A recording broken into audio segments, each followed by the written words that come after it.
Salam sejahtera di dalam kasih Tuhan Yesus Kristus. Fellowship Yogyakarta, Minggu 30 Juni 2024.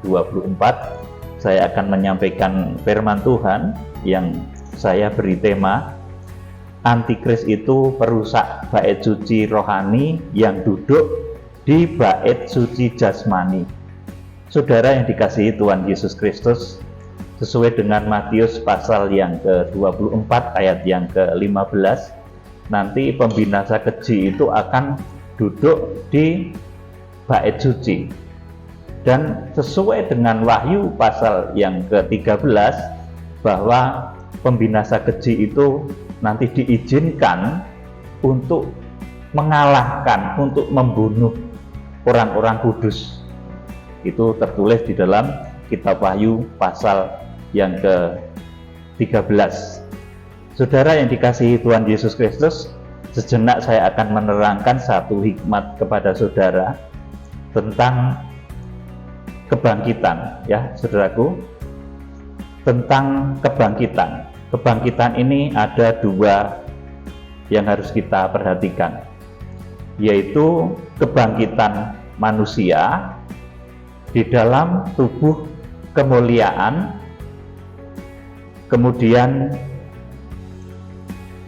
di dalam tubuh kemuliaan itu seperti Tuhan Yesus yang sudah dimuliakan, kemudian juga kebangkitan di akhir zaman nanti akan terjadi, saudaraku, itu kebangkitan di dalam tubuh kemuliaan. Kemudian yang kedua, itu kebangkitan untuk menunjukkan kekuatan dan kuasa Allah yang terjadi kepada manusia. Dan ini terjadi kepada manusia yang mati, kemudian bisa dibangkitkan. Kemudian manusia itu hidup lagi dan akhirnya mati lagi. Saudara, jadi ada dua kebangkitan ini yang perlu kita cermati pada saat pemberitaan ini. Ini erat kaitannya nanti dengan pekerjaan antikris di akhir zaman. Antikris itu akan mencegah supaya jangan ada orang itu yang bisa sempurna, sehingga badannya nanti bisa layak harpaso di Wahyu pasal 12 ayat yang kelima. Sehingga antikris itu akan menjadi perusak bait suci. Nah, bait suci itu, saudaraku, menunjuk kepada orang-orang kudus. Saudaraku, jadi melalui keganasan di masa antikris, antikris itu diizinkan memerangi orang kudus dan mengalahkan, bahkan membunuh orang-orang kudus itu selama 1260 hari atau selama 42 bulan. Saudara, saya menerangkan mengenai kebangkitan tadi supaya saudara mengerti kebangkitan yang terjadi menjadi tubuh kemuliaan itu seperti Tuhan Yesus yang sudah mati, bangkit, dan kemudian menjadi tubuh kemuliaan. Seperti juga kebangkitan nanti di akhir zaman, ketika orang-orang kudus pada saat sangkakala terakhir itu ditiup, itu semua orang kudus nanti bangkit di sana. Orang-orang kudus yang mati itu bangkitnya di sana, saudaraku, dan itu bangkit dalam tubuh kemuliaan. Nah, saudaraku, kalau bangkit di dalam tubuh kemuliaan, itu kondisi badan seperti apapun, saudaraku. Misalkan Tuhan Yesus, ya, itu kan sudah dirajam, perutnya ditusuk, saudaraku. Kemudian seperti Petrus, itu disalib, terbalik. Yohanes Pembaptis itu dipenggal, saudaraku. Sekalipun kondisi badannya sudah hancur, saudaraku, sudah terpisah antara kepala dengan tubuh, bahkan mungkin juga dengan organ-organ tubuh yang lain, ketika kebangkitan di dalam tubuh kemuliaan, maka itu bisa terjadi, saudaraku. Tetapi kalau kebangkitan untuk menunjukkan kekuatan Allah, bahwa Tuhan itu dahsyat, saudaraku, itu Elia bisa melakukan mujizat itu. Bahkan juga Tuhan Yesus berulang-ulang melakukan mujizat seperti itu. Saudaraku yang dikasihi Tuhan, jadi ada orang yang mati, kemudian karena untuk menunjukkan kuasa bahwa Tuhan itu dahsyat, Tuhan itu ada, maka orang mati tersebut dibangkitkan oleh Elia, kemudian oleh Tuhan Yesus, kemudian juga Petrus, saudaraku, bisa membangkitkan orang mati. Tetapi orang yang mati tersebut, saudaraku, nanti setelah dibangkitkan dia akan hidup beberapa saat kemudian mati lagi. Nah, untuk kebangkitan yang seperti ini, maka kondisi badannya tidak boleh, saudaraku, misalkan kepalanya sudah berpisah gitu, nggak bisa, saudaraku. Karena, saudaraku, yang bisa dibangkitkan melalui mujizat yang dikerjakan baik Elia, Tuhan Yesus maupun Petrus, itu ketika kondisi badan atau tubuh manusia itu utuh, tidak ada rekayasa dari manusia yang ngoprak-oprak tubuh manusia sehingga badan manusia itu menjadi mungkin organ-organnya sudah terpisah, organ-organnya sudah kalau Yohanes Pembaptis kan dipenggal, ya, saudaraku, seperti itu sudah nggak bisa dibangkitkan untuk kondisi seperti yang dilakukan Elia terhadap anak janda Sarfat, misalkan seperti itu, saudara, nggak bisa. Karena apa, saudaraku? Karena untuk kebangkitan yang menunjukkan kekuatan Tuhan, supaya dilihat orang banyak, itu kondisi badan harus betul-betul, saudaraku, di dalam kondisi yang utuh. Artinya kondisi badannya itu utuh, tidak ada dioprak-oprak manusia. Saudaraku yang dikasihi Tuhan, nanti ada beberapa kisah, ya, saudaraku. Di sini kembali saya akan terangkan mengenai pekerjaan antikris yang pekerjaannya itu merusak bait suci secara rohani, itu badan manusia. Jadi badan manusia itu diincar oleh iblis untuk dirusak, supaya badan manusia itu menyalahi kodrat surgawi. Saudaraku, jadi badan manusia itu diincar, dirusak oleh kuasa kegelapan, supaya badan manusia itu tidak lagi menjadi tabernakelnya Roh Kudus, tetapi bercirikan sesuatu yang lain, ada campur tangan manusia. Saudara, di sini saya akan mengambil sejarah dari orang-orang yang menghancurkan bait suci.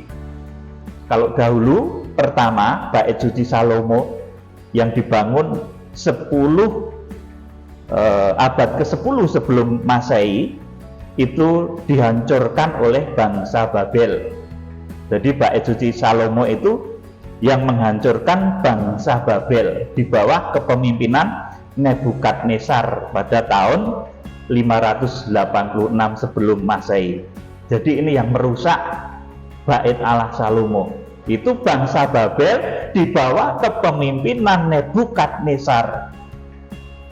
Kemudian bait suci yang kedua, itu bait suci yang dibangun setelah bangsa Yahudi kembali dari pembuangan di Babel. Nah, namun pembangunan di zaman Zerubabel ini tidak semewah bait suci Salomo, ya, saudaraku. Bait suci ini mengalami, secara fisiknya mengalami penurunan dan kemudian perlu direhab, dan akhirnya oleh prakarsa Herodes Agung sekitar tahun 19 sebelum Masehi itu direhab besar-besaran oleh Herodes Agung. Jadi bait suci yang kedua itu dibangun zaman Zerubabel setelah bangsa Yahudi itu kembali dari pembuangan di Babel. Saudara kemudian merehab lagi, membangun lagi bait suci yang kedua, dan itu direhab oleh Herodes Agung di tahun 19 sebelum Masehi.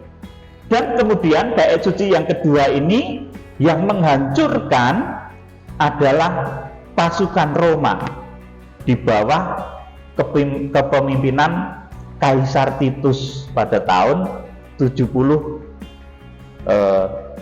Masehi, ya, saudaraku. Jadi bait suci yang kedua ini dihancurkan oleh Kaisar Titus pada tahun 70 Masehi. Saudara yang dikasihi Tuhan, jadi ada dua karakter penghancur bait suci. Yang pertama itu karakter Babel di bawah kepemimpinan Nebukadnezar. Kemudian bait suci yang kedua yang yang dibangun oleh Zerubabel, kemudian direhab secara mewah oleh Herodes Agung, itu dihancurkan pada tahun 70 Masehi. Dan yang menghancurkan adalah Kaisar Titus dari Roma. Jadi yang menghancurkan bait suci itu orang Babel dan orang Roma. Pemimpinnya adalah Nebukadnezar dan Jenderal Titus. Itu karakter orang-orang yang menghancurkan bait suci Allah. Saudara yang dikasihi Tuhan, jadi penghancuran bait suci itu dilakukan oleh Babel dengan Raja Nebukadnezar dan oleh Roma, itu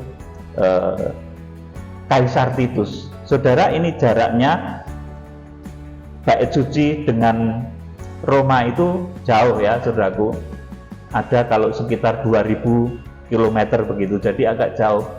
Kalau pasukan berjalan kaki pada waktu itu mungkin menempuh perjalanan sekitar 12 atau 13 hari, jadi cukup jauh saudaraku. Jenderal Titus itu mengalahkan, menghancurkan, meratakan bait Allah yang dibangun, yang direhab oleh Herodes Agung. Itu perjalanannya cukup jauh. Kalau Babel itu kan agak dekat saudaraku, jadi tidak terlalu jauh. Saudara yang dikasihi Tuhan, bait suci selanjutnya orang-orang Yahudi ingin terus membangun bait suci. Ini di dalam kitab Injil Yohanes pasal 2. Tetapi Tuhan Yesus tidak, saudaraku. Jadi orang-orang Yahudi itu ingin melestarikan, membangun bait suci lahiriah. Dan Tuhan Yesus tidak, saudaraku. Tuhan Yesus ingin membangun bait suci secara spiritual, secara rohani. Nah, puncaknya nanti di akhir zaman ini akan terjadi satu keanehan, di mana bait suci lahiriah itu akan diduduki oleh antikris. Bait suci yang ketiga itu nanti akan jadi, dan nanti akan diduduki oleh antikris, dan di sana antikris itu memerintahkan untuk membunuh bait Allah rohani, membunuh orang-orang kudus. Saudara, kita akan menyimak ini di dalam kisah yang sering kita baca dalam Yohanes pasal 2. Jadi Tuhan Yesus hendak membangun bait suci rohani, tetapi orang-orang Yahudi itu ingin mempertahankan bait suci yang jasmani sampai nanti akhir zaman. Dan di bait suci yang jasmani inilah nanti antikris itu memerintah. Dan memerintah untuk apa? Untuk menghancurkan tubuh-tubuh yang menjadi bait suci Allah. Kita akan membaca Yohanes pasal 2 ayat 19 sampai 21, dibaca Pak Nendra. Jawab Yesus kepada mereka, Ya. rombak bait Allah ini, dan dalam 3 hari aku akan mendirikannya kembali. Terus, Lalu kata orang Yahudi kepadanya, 46 tahun orang mendirikan bait Allah ini, dan engkau dapat membangunnya dalam 3 hari. Tetapi yang dimaksudkannya dengan bait Allah ialah tubuhnya sendiri. amin. Saudaraku, jadi bait Allah pada zaman Tuhan Yesus menyucikan bait suci Allah ini, saudaraku, ini mulai terjadi satu pergeseran pola pikir, di mana orang-orang Yahudi, saudaraku, lalu orang Yahudi berkata, orang-orang Yahudi itu ingin tetap melestarikan tradisi bait suci yang jasmani, sementara Tuhan Yesus ingin membangun bait suci yang rohani, di mana bait suci yang rohani itu nanti kemudian menunjuk kepada badan kita yang menjadi tempat kediaman Allah Roh Kudus, itu yang dibangun Tuhan Yesus Kristus. Tetapi orang-orang Yahudi tetap ingin membangun bait suci seperti apa yang dahulu dibangun oleh Salomo, yang dibangun Zerubabel, yang direhab oleh Raja Herodes.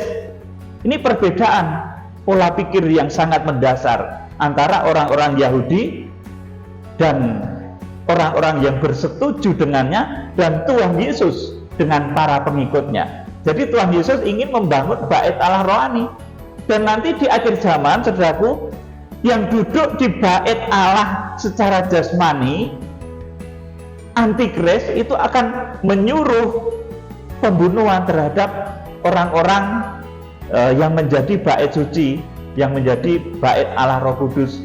Nanti di dalam kitab Wahyu pasal 13 ditulis antikris itu akan berkuasa selama 42 bulan dan diizinkan memerangi orang-orang kudus. Saudara, selanjutnya bait suci Allah yang dikehendaki oleh Tuhan. Bait suci Allah di mana yang memimpin itu adalah Tuhan Yesus Kristus, itu selanjutnya menunjuk kepada tubuhnya, artinya jemaatnya, artinya kita semua. Kemudian Rasul Paulus menerangkan bahwa yang dimaksud bait suci itu sebetulnya adalah badan kita yang menjadi tempat kediaman Allah Roh Kudus. Kita akan membaca 1 Korintus 3 ayat 16 dan 17, dibaca Pak Nendra. Tidak tahukah kamu bahwa kamu adalah bait Allah dan bahwa Roh Allah diam di dalam kamu? Iya, terus Jika ada orang yang membinasakan bait Allah, maka Allah akan membinasakan dia. Sebab bait Allah adalah kudus dan bait Allah itu ialah kamu. amin. Saudaraku, jadi kita ini bait suci Allah yang didirikan oleh Tuhan Yesus. Dan di dalam diri kita ini ada Roh Kudus. Saudaraku, kalau pada zaman dulu yang membinasakan bait Allah itu adalah Nebukadnezar, Raja Babel. Yang membinasakan bait Allah itu adalah Kaisar Titus dari Roma. Saudara, dan di akhir zaman yang akan membinasakan bait suci yang rohani itu nanti antikris. Saudara yang dikasihi Tuhan, dan dia bukan duduk di tempat lain, dia juga duduk di satu tempat yang namanya bait suci lahiriah. Saudara yang dikasihi Tuhan, jadi apabila dahulu perusak bait suci itu adalah Babel dan Roma, saudaraku, Babel itu nggak begitu jauh ya dengan posisi bait suci pada saat itu. Tetapi kalau Roma itu jauh, saudaraku. Jadi Kaisar Roma itu Jenderal Titus, Kaisar Titus itu ya niat banget gitu loh menginvasi Yahudi yang di dalamnya ada bait suci Allah, kemudian menghancurkannya. Itu niat banget. Itu jalan kaki kira-kira 10 hari. Saudaraku, pasukan pada waktu itu belum ada tank dan lain sebagainya ya. Saudaraku, jadi Jenderal Titus itu niat banget memang mau menghancurkan bait suci.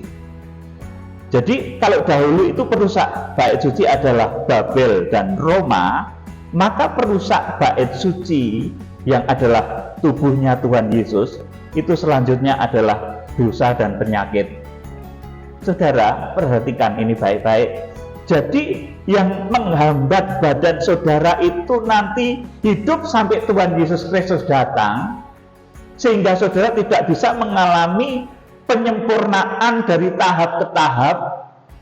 Saudara gagal menjadi orang-orang yang diungsikan atau orang-orang yang harpaso di Wahyu pasal 12 ayat yang kelima, itu karena dihambat oleh perusak bait suci yang merupakan dosa Babel dan Roma. Saudaraku, maka perusak bait suci selanjutnya itu adalah dosa dan penyakit. Saudaraku yang dikasihi Tuhan, iblis itu berkedok mengobati ya, namun membunuh. Kalau saudara membaca di dalam kisah kitab Kejadian, perhatikan sekali lagi, iblis itu kedoknya mengobati supaya umurnya Hawa itu panjang, supaya nggak mati. Tetapi ternyata malah mati, saudaraku, malah mengalami sesuatu yang dahsyat. Seperti kejadian ketika iblis atau ular yang menipu Hawa dengan buah pengetahuan. Nanti di dalam kitab Kejadian pasal yang ke-3. Kata ular itu kalau makan buah itu akan hidup.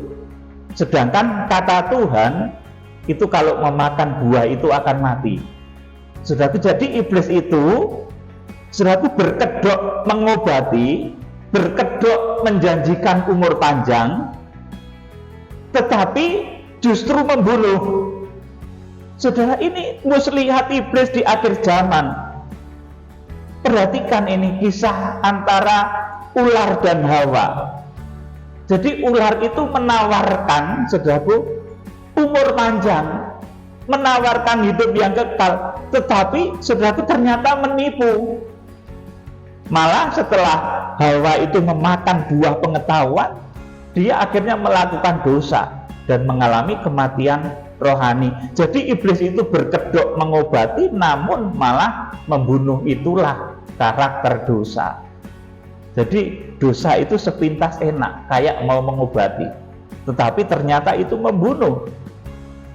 Saudara yang dikasihi Tuhan Yesus, kita akan membaca kitab Kejadian pasal 3 ayat 1 sampai ke 4. Ini tipu muslihat iblis yang pura-pura menjanjikan umur panjang, pura-pura memberikan obat resep umur panjang, tetapi ternyata malah membunuh, karena yang diperintahkan oleh iblis itu bertentangan dengan firman Tuhan.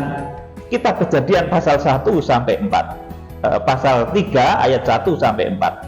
Kejadian 3 ayat 1 sampai 4 dibaca Pak Nindra. Adapun ular ialah yang paling cerdik dari segala binatang di darat yang dijadikan oleh Tuhan Allah. Ular itu berkata kepada perempuan itu, "Tentulah Allah berfirman, semua pohon dalam taman ini jangan kamu makan buahnya, bukan?" Nah, ini sudah mulai diputarbalikkan oleh ular.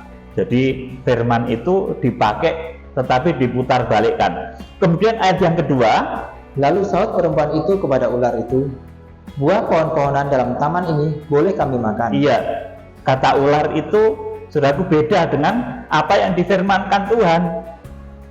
Kalau ular itu berkata pertama, semua pohon dalam taman ini jangan kamu makan buahnya, bukan? Lalu saut perempuan itu kepada ular, buah pohon-pohonan dalam taman ini boleh kami makan.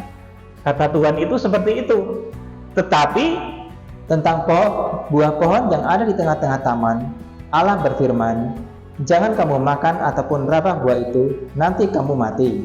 Terus, tetapi ular itu berkata kepada perempuan itu, "Sekali-kali kamu tidak akan mati." amin. Jadi iblis itu menggunakan firman tetapi diputarbalikkan untuk kepentingan iblis, saudaraku, dan menentang dari kebenaran firman Tuhan, saudaraku.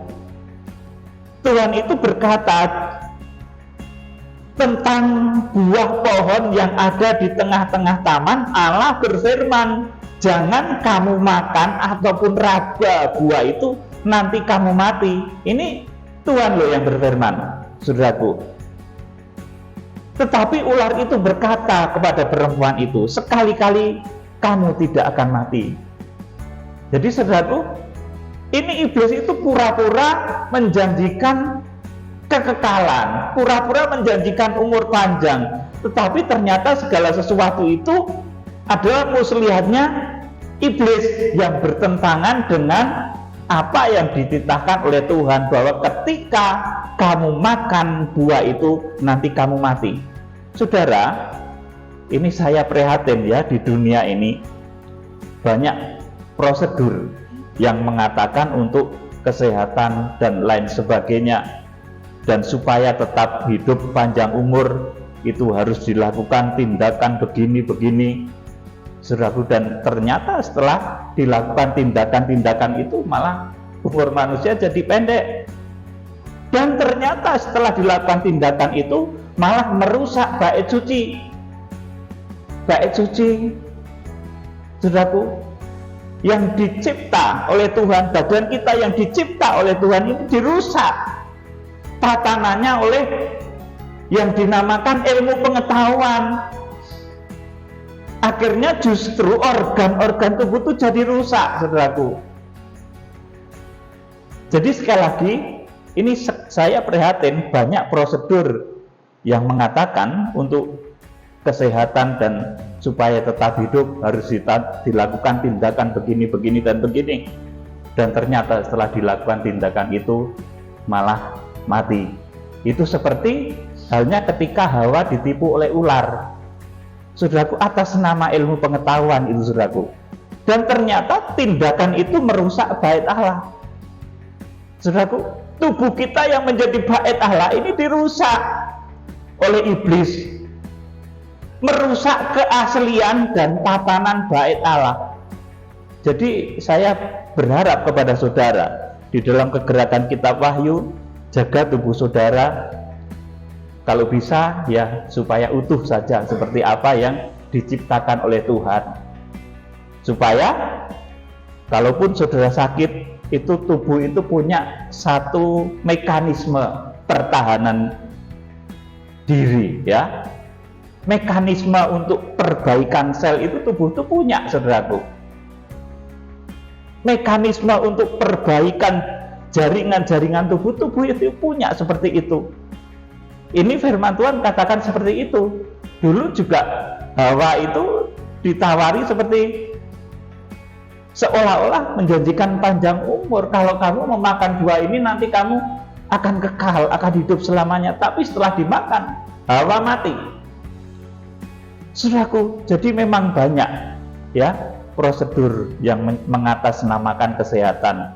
Kemudian dilakukan tindakan-tindakan tertentu dan ternyata akibat tindakan itu ternyata merusak keaslian, originalitas dari tatanan bait Allah di dalam badan kita, dan akibatnya malah lebih buruk.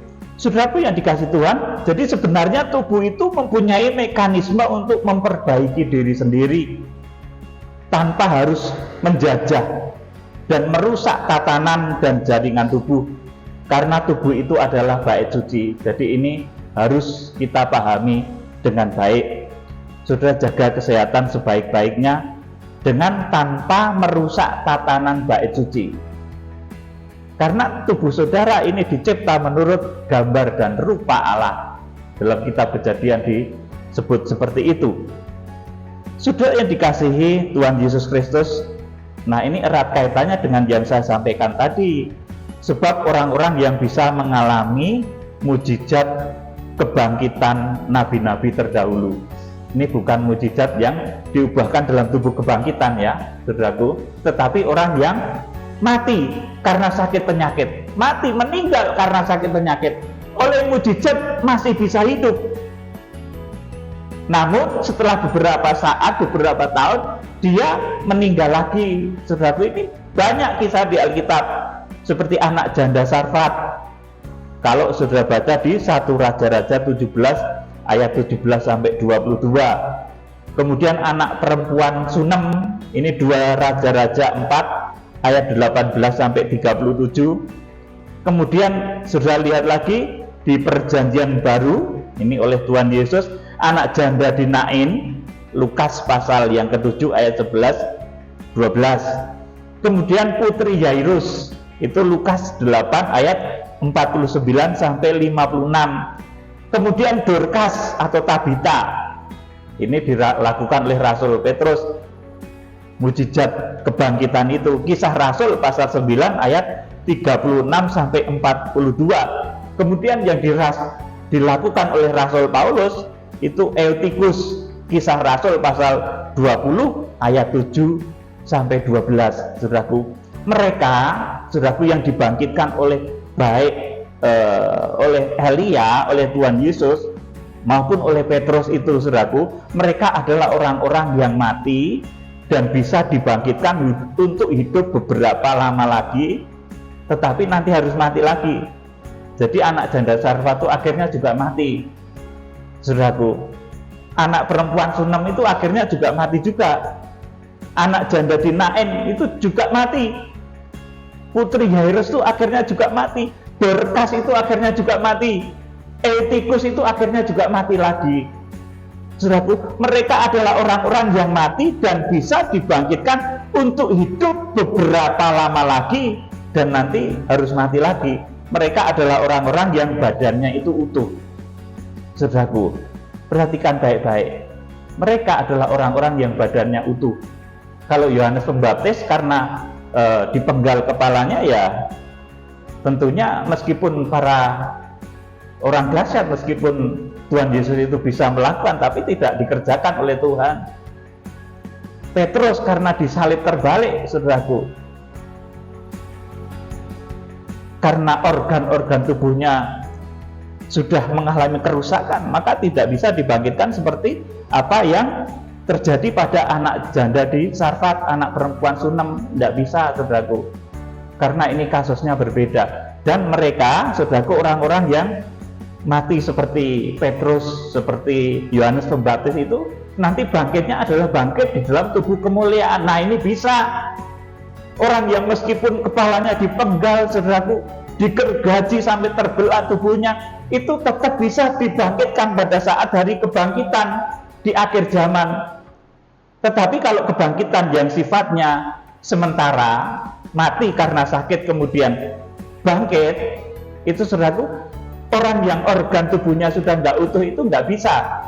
Saudaraku, oleh karena itu anak janda di Sarfat, anak perempuan Sunem, anak janda di Nain, putri Yairus, kemudian Dorcas, Eutikus, itu semua adalah orang-orang yang badannya utuh, bukan orang-orang yang badannya atau organ tubuhnya terpotong atau sudah tidak komplit lagi, sebab mereka harus hidup dengan anggota badan yang masih utuh tersebut. Saudaraku, jadi ini perhatikan baik-baik ya, antara orang yang mati bangkit untuk menunjukkan kuasa Tuhan dan nanti harus mati lagi, dan orang yang mati kemudian bangkit di dalam tubuh kemuliaan. Nah, kalau sudah seperti itu, siapapun bisa. Luka seperti apa, dipotong kepalanya seperti apa, saudaraku, tetap bisa itu bangkit, saudaraku, di dalam tubuh kemuliaan. Nah, seperti yang dicontohkan oleh anak janda Sarfat, anak perempuan Sunem, dan Dorcas, Eutikus, dan sebagainya, mereka adalah orang-orang yang mati dan bisa dibangkitkan untuk beberapa lama lagi dan harus mati lagi. Mereka adalah orang-orang yang badannya utuh, bukan orang-orang yang badannya atau anggota tubuhnya itu terpotong atau sudah tidak komplit lagi, sebab mereka harus hidup dengan anggota tubuh yang utuh tersebut. Saudara, sebab itu, saudaraku, yang terjadi pada mereka itu belum kebangkitan dalam tubuh kemuliaan. Sebab orang yang bangkit dalam tubuh kemuliaan itu, meskipun badannya terpotong, kepalanya terpenggal ataupun hancur, itu tetap bisa bangkit. Selanjutnya, saudaraku, saya akan kembali kepada perusak bait suci. Selanjutnya akan terjadi permusuhan antara penguasa bait suci lahiriah, itu antikris, dan roh-roh antikris. Antara bait suci lahiriah yang didirikan orang Yahudi yang sekarang ini sedang dikerjakan, orang-orang Yahudi membangun bait suci yang ketiga itu, saudaraku, dengan orang yang membangun bait suci rohani yang didirikan oleh Tuhan Yesus. Coba Matius pasal 24 ayat yang ke-15. Ini bait suci Allah itu akhirnya akan menuju ke sana. Matius 24 ayat yang ke-15. Jadi, apabila kamu melihat pembinasa keji berdiri di tempat kudus, menurut firman yang disampaikan oleh Nabi Daniel, para pembaca hendaklah memperhatikannya. Amin. Saudaraku, jadi pembinasa keji atau antikris itu akan duduk di bait Allah, dan mereka memerintahkan pembunuhan terhadap tubuh-tubuh orang-orang kudus. Nanti kita akan baca di dalam kitab Wahyu. Kita akan membaca juga tentang pendurhaka keji, tentang antikris itu di 2 Tesalonika 2 ayat 1 sampai 9, dibaca Pak Nendra. Tentang kedatangan Tuhan kita Yesus Kristus dan terhimpunnya kita dengan Dia, kami minta kepadamu saudara-saudara, supaya kamu jangan lekas bingung dan gelisah, baik oleh ilham roh maupun oleh pemberitaan atau surat yang dikatakan dari kami, seolah-olah hari Tuhan telah tiba. Ayat 3. Janganlah kamu memberi dirimu disesatkan orang dengan cara yang bagaimanapun juga. Terus? Sebab sebelum hari itu haruslah datang dahulu murtad, dan haruslah dinyatakan dahulu manusia durhaka yang harus binasa, yaitu lawan yang meninggikan diri di atas segala yang disebut atau yang disembah sebagai Allah. Bahkan ia duduk di bait Allah, dan mau menyatakan diri sebagai Allah. Antikris itu duduk di bait Allah dan mau menyatakan diri sebagai Allah. Jadi konspirasi antikris itu kesukaannya adalah merusak tubuh orang-orang kudus. Orang-orang yang menjadi bait suci itu tubuhnya dirusak, diacak-acak. Tatanan bait suci itu diacak-acak. Ayat yang kelima. Tidaklah kamu ingat bahwa hal itu telah kerap kali kukatakan kepadamu ketika aku masih bersama-sama dengan kamu, Terus, dan sekarang kamu tahu apa yang menahan dia, sehingga ia baru akan menyatakan diri pada waktu yang telah ditentukan baginya. amin. Jadi si pembinasa keji atau pendurhaka itu sekarang masih ada yang menahan. Siapa? Saudaraku, Wahyu pasal 10, malaikat yang berwajah matahari. Kemudian ayat yang ke-7. Karena secara rahasia, kedurhakaan telah mulai bekerja, tetapi sekarang masih ada yang menahan. Kalau yang menahannya itu telah disingkirkan, pada waktu itulah si pendurhaka baru akan menyatakan dirinya. Tetapi Tuhan Yesus akan membunuhnya dengan nafas mulutnya dan akan memusnahkannya kalau ia datang kembali. Amin. Jadi kedurhakaan itu mulai bekerja, tetapi sekarang masih ada yang menahan, saudaraku. Kalau nanti tokoh-tokoh kegerakan dengan jemaat-jemaat akhir zaman yang sudah terbentuk itu sudah disingkirkan, dikatakan dalam ayat yang ke-7 ini, kalau yang menahan itu telah disingkirkan, pada waktu itulah si pendurhaka baru menyatakan dirinya. Jadi setelah malaikat yang berwajah matahari, kemudian juga tokoh-tokoh yang disebut 7 bintang itu setelah disingkirkan, saudaraku, setelah harpaso, kemudian setelah mempelai yang berpakaian matahari, bulan, dan bintang itu sudah diungsikan, maka barulah si pendurhaka yang kesukaannya itu merusak bait Allah itu nanti akan menyatakan dirinya. Saudaraku yang dikasihi Tuhan, yuk dibaca ayat lanjut. Kedatangan si pendurhaka itu adalah pekerjaan iblis dan akan disertai rupa-rupa perbuatan ajaib, tanda-tanda, dan mujizat-mujizat palsu. Amin. Jadi pendurhaka itu pekerjaan iblis, antikris di akhir zaman itu, saudara, sudah saya beritahu. Nanti kalau ternyata wajahnya menyerupai Tuhan Yesus yang digambar-gambar itu, bagaimana? Apa tidak nanti seluruh dunia heran dan menyembah Dia? Saudaraku, kemudian ditambah lagi dengan perbuatan-perbuatan ajaib, rupa-rupa perbuatan ajaib, tanda-tanda, dan mujizat-mujizat palsu. Makanya nanti akan banyak sekali orang yang terseret dan menyembah kepada antikris. Kita akan baca Wahyu pasal 13 ayat ke-5 sampai ke-7. Dan kepada binatang itu diberikan mulut yang penuh kesombongan dan hujat. Kepadanya diberikan juga kuasa untuk melakukannya 42 bulan lamanya. Iya, 42 bulan lamanya masa antikris itu. Setelah yang menahan antikris ini harpaso dan diungsikan, maka dia diberi waktu oleh Tuhan. Memang diberi jatah waktu 42 bulan lamanya. Ayat yang ke-6. Lalu ia membuka mulutnya untuk menghujat Allah, menghujat namanya dan kemah kediamannya, dan semua mereka yang diam di surga. Terus 7. Dan ia diperkenankan untuk berperang melawan orang-orang kudus dan untuk mengalahkan mereka, dan kepadanya diberikan kuasa atas setiap suku dan umat dan bahasa dan bangsa. Amin. Jadi antikris itu nanti akan berperang melawan orang-orang kudus dan untuk mengalahkan mereka, dan kepadanya diberikan kuasa atas setiap suku dan umat dan bahasa dan bangsa. Jadi antikris dan roh antikris itu kesukaannya adalah menghancurkan bait suci. Ya saudaraku, kalau dahulu digambarkan seperti Babel yang dipimpin oleh Nebukadnezar yang menghancurkan bait suci Salomo. Kemudian selanjutnya yang menghancurkan bait suci yang kedua yang dibangun direhab oleh Herodes Agung itu adalah Jenderal Titus dari Roma. Jadi yang menghancurkan bait suci itu adalah Babel dan Roma. Saudaraku, itu nanti menunjukkan kejahatan-kejahatan akhir zaman yang sedemikian luar biasa, yang kesukaannya itu merusak bait suci. Sekarang itu banyak roh-roh antikris yang kesukaannya itu merusak tatanan bait suci, sehingga manusia itu tidak orisinil lagi.